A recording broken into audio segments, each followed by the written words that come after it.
Surat traffic police દ્વારા ખાનગી બસના જમાવડા સામે લાલા કરાઈ હોય તેમ એલએચ રોડ પર હીરાબાગ સર્કલ પાસે આવનાર ટ્રાફિક પોલીસ દ્વારા કાર્યવાહી કરાઈ હતી। સુરતમાં જાહેર રસ્તા પર બસો ઊભી રાખી ટ્રાફિક કરનારાઓ સામે પોલીસે લાલાક કરી છે। ત્યારે સુરતના વરાછા ખાતે આવેલ એલએચ રોડ પર હીરાબાગ સર્કલ પાસે રોંગ સાઈડમાં આવતા બસોના ચાલકોને આંતરી રિજન 1 ટ્રાફિક પોલીસ દ્વારા વાહન ચાલકોને ઓનલાઈન દંડ ફટકારાયો હતો। વહેલી સવારે ટ્રાફિક પોલીસ દ્વારા હાથ ધરાયેલી કામગીરીને લઈ રોંગ સાઈડે આવનાર બસ ચાલકોમાં ફફડાટ વ્યાપી ગયો છે। ભારે વાહનનું જાહેરનામું શરૂ થાય એની પહેલાંના સમયમાં વહેલી સવારમાં સરથાણા તરફથી આવતી લક્ઝરી બસો, ભારે વાહનો અને ટ્રક તેમજ ડમ્પરો જે કતારગામ સાઈડ જવાનું હોય છે એ લોકો આગળ જઈને એક યુટર્ન લઈને પછી કતારગામ જવાનું છે, જે એ લોકોને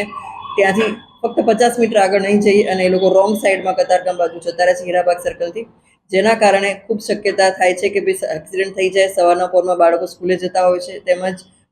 ઘણા બધા લોકો દૂધ લેવા જતા હોય છે અને એવા બધા સમયમાં બધા ઉતાવળમાં હોય ત્યારે એક્સિડન્ટ થવાની શક્યતા છે, જેને લઈને આ બાબત અમારે ધ્યાને આવતા આજે સવારથી જ ત્યાં પોઈન્ટ મૂકી દેવામાં આવેલો છે અને ત્યાં સવારે 5 વાગ્યાથી લઈને 7:30 વાગ્યા સુધી અમે લોકોએ 48 કેસો કર્યા છે, જેમાં ભારે વાહન, લક્ઝરી, ડમ્પર એ બધા જ જે રોંગ સાઈડ જતા તે બધાને સ્થળ પર દંડ કરવામાં આવેલો છે અને ભવિષ્યમાં બી આજ અમારી ઝુંબેશ ચાલુ રહેશે। સુરત શહેરમાં દરેક જગ્યાએ જ્યાં જ્યાં લોકો રોંગ સાઈડ ચલાવવાની ટેવ છે અને વધારે પ્રમાણમાં લોકો રોંગ સાઈડ જાય છે ત્યાં અમારા સરપ્રાઈઝ પોઈન્ટ મૂકી અને અમે લોકો અચાનક જ ત્યાં પહોંચી અને આવા કાર્યવાહી ચાલુ કરી દઈશું, જેથી કરીને તમામને અપીલ કરીએ છીએ કે તમે રોંગ સાઈડ વાહન ન ચલાવો, જે ખૂબ રિસ્કી છે અને એક્સિડન્ટ થવાની શક્યતા છે અને અમે લોકોને ટ્રાફિકના તમામ નિયમોનું પાલન કરવા માટે પણ અમે લોકો અપીલ કરીએ છીએ। Bureau report S9 news Surat.